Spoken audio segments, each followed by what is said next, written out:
नमस्कार मैत्रिणींनो, @आरतीज किचन 27 चॅनलवर आपले सगळ्यांचं स्वागत आहे। आज आपण अगदी झटपट म्हणजे फक्त 15 मिनिटात बनणारा पनीरचा पराठा बनवणार आहे। फक्त पनीर घरात अवेलेबल हवं। तर आता त्याच्यासाठी मी काय केलं, ही किसणी घेतली आहे आणि बारीक किसणीने पनीर असं किसून घ्यायचं आहे आपल्याला। तुम्ही मिक्सरला वगैरे बारीक वगैरे करत बसू नका, फक्त असं किसून घ्या, फक्त बारीक किसणीने किसून घ्या। मोठ्या जर किसणीने किसलं तर तुम्हाला पराठा लाटताना थोडासा प्रॉब्लेम येईल, इतकंच, बाकी काही नाही। आता साधारण हे 200 ग्रॅम पनीर असेल, तुम्ही थोडंसं कमी जास्त करू शकता। आता मला इथं फक्त 2 पराठे करणार आहे। पनीरचा पराठा आहे त्यामुळे पनीरचं प्रमाण तुम्ही जास्तच घ्यायचे। आता इथं मी साधारण 2 ते 3 मिरच्या बारीक चिरून घेतलेल्या आहेत, तुम्ही हे प्रमाण कमी जास्त करू शकता। त्याचबरोबर इथं भरपूर सारी कोथिंबीर टाकलेली आहे, इथं तुम्ही कांद्याची पातसुद्धा टाकू शकता। आता इथं मी बारीक कांदा चिरून घेतलेला आहे, कांदा बारीकच चिरा, नाहीतर पराठा लाटताना तो फुटेल। आता चवीनुसार इथं थोडंसं मीठ टाकलं आहे, पाव चमचा मिरी पावडर आणि अर्धा चमचा साधारण मी जिरे पावडर टाकलेली आहे। तुम्ही इथं गरम मसाला पावडरसुद्धा वापरू शकता। जास्त काही मसाले न वापरतासुद्धा हा पराठा इतका टेस्टी होतो की विचारू नका। आता मी इथं साधी कणिक घेतलेली आहे, म्हणजे आपलं पीठ मळलेलं आहे चपातीचं, ते घेतलेलं आहे। आता मी तुम्हाला 2 पद्धतीने इथं दाखवणार आहे। अगदी जे नवीन पराठा करत असेल ना, त्यांनी ह्या पद्धतीने नक्की करा।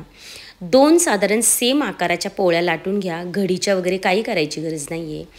त्याच्यानंतर आता जो आपण कांदा चिरला होता तो सगळ्यात शेवटी मिक्स करायचा आहे। त्याचं कारण असं, तर जर आपण कांदा अगोदर मिक्स केला तर त्या पनीरला पाणी सुटेल आणि आपलं बॅटर असं ओलसर होऊन जाईल। मग जेव्हा आपल्याला पराठा करायचा आहे त्यावेळेलाच तुम्ही कांदा मिक्स करायचा आहे। ठीक आहे, आता माझे 2च पराठे करायचे होते म्हणून मी त्याचे दोन्ही एकत्र पराठे मिक्स केलेत। आता अशा छानपैकी संपूर्ण बॅटर पसरवून घ्या। कांद्याचं आणि पनीरचं प्रमाण बरोबर घेतलं तर छान होईल, म्हणजे पनीर आपल्याला जास्त हवे। तर आता इथं दुसरी पोळी आपण त्याच्यावर अशी अंतरायची, मी ज्या पद्धतीने टाकली, आणि असं लाटून घ्यायचे। आता बाजूने जर जास्त पीठ राहिलं असेल तर मी ज्या पद्धतीने पिझ्झा कटरने कापले त्या पद्धतीने कापून घ्या आणि पुन्हा अगदी हलक्या हाताने पराठा लाटून घ्या, म्हणजे संपूर्ण सगळ्या बाजूला ते बॅटर पसरलं जाईल। आता मी तव्यावर छानपैकी ते पराठा टाकलेला आहे, तेलावर तुपावर तुम्ही कशावर सुद्धा भाजू शकता। आता मी दुसरा पराठा जो करतोय ना, तो अगदी ज्या पुरणपोळ्या नेहमी बनवतात त्यांच्यासाठी एकदम, म्हणजे त्यांना अजिबात त्रास होणार नाही। फक्त एकच की बाजूनी ती पुरी लाटताना पातळ लाटायची आणि मध्ये थोडी जाड। आता हे जसं पुरणपोळी भरतो त्याच पद्धतीने हे बॅटर भरायचं आहे आणि अगदी सेम पुरणपोळी लाटतो तसंच हलक्या हाताने पुरणपोळी आपल्याला हा पराठा लाटून घ्यायचा आहे पुरणपोळीसारखा। ठीक आहे, पण ज्यांना जे नवीन करतात आहे ना, त्यांनी ही पहिली पद्धत जी आहे ना ती पद्धतच वापरा। पहा, दोन्ही बाजूने पराठा आपला छान खरपूस भाजतोय। मी इथं तेल लावले, तुम्ही तूप किंवा बटर काहीही लावू शकता, काहीच हरकत नाही आहे। आता हा पण पराठा पहा मी कसा व्यवस्थित लाटून घेते।